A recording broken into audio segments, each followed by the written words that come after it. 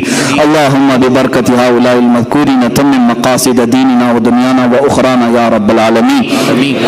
اللهم أوصل ثواب قراءتنا إلى روح سيدي وعقائي ومولاي السيد أشرف جهانگیر سمنانی رحمت اللہ تعالی علیہ بن سلطان سید ابراہیم بن سید احمد الدین بن سید نور بخش بن سید ظہیر الدین بن سید تاج الدین بن سید علی بن سید محمد بن سید کمال الدین بن سید مبارز الدین بن سید جمال الدین بن سید عبداللہ بن سید حسین بن سید احمد بن سید حمزہ بن سید علی اکبر بن سید موسیٰ بن سید اسماعیل ثانی بن سید محمد المکتوم بن سید اسماعیل اکبر بن سیدنا امام جعفر صادق بن سیدنا باقر امام سیدنا علی زین العابدین بن امام سیدنا حسین شہید کربلا بن سیدنا امام علی و سیدہ فاطمہ بنت رسول اللہ.